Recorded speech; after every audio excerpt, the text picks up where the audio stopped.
Mesdames et messieurs, bonjour et bienvenue à votre minute d'information. Présidentielle 2025, changement de date.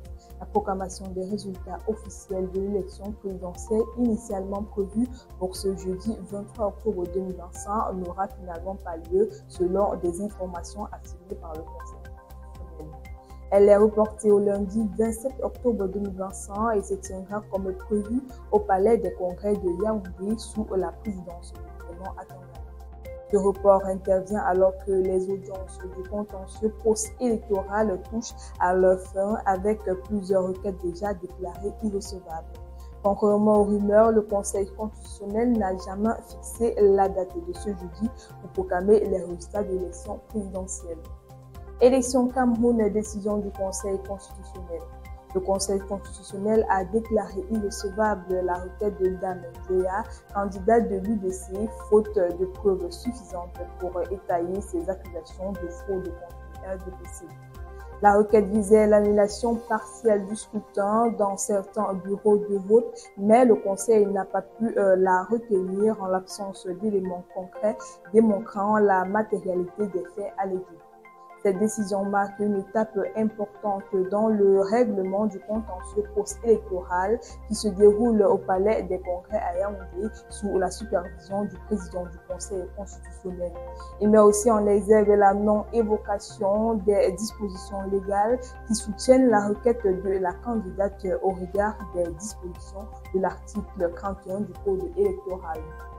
Garoua, Madame Zouaïra, l'enseignante tuée lors des manifestations, a été unie.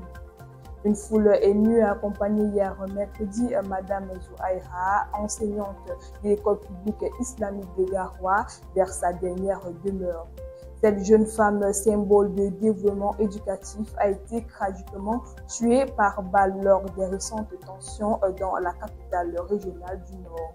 Lors de la levée du corps, l'émotion était à son comble parmi les proches, collègues et citoyens venus lui rendre hommage. Plusieurs acteurs locaux ont réitéré leurs condoléances attristées à sa famille et appelé à une enquête transparente pour faire la lumière sur ce drame. Le Cameroun tout entier réclame la vérité et la justice. Affaire Martinez-Zogo. Le 21 octobre, le commissaire du gouvernement a procédé à un transport judiciaire dans les locaux de la radio Amplitude FM dans le cadre de l'affaire Martinez-Zogo. Cette décision avait été prise lors de l'audience du 13 octobre par le tribunal militaire de Yaoundé suite à une demande de parquet.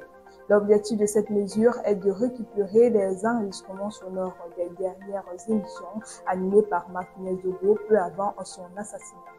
Lors de l'audience précédente, le rédacteur en chef d'Amplitude FM avait proposé de faire écouter des extraits de ces émissions pour étayer son témoignage, mais leur authenticité avait été contestée par la défense. Les enquêtes se poursuivent.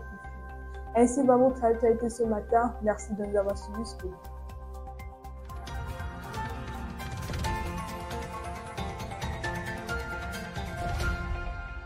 Campus TV, nous sommes ensemble.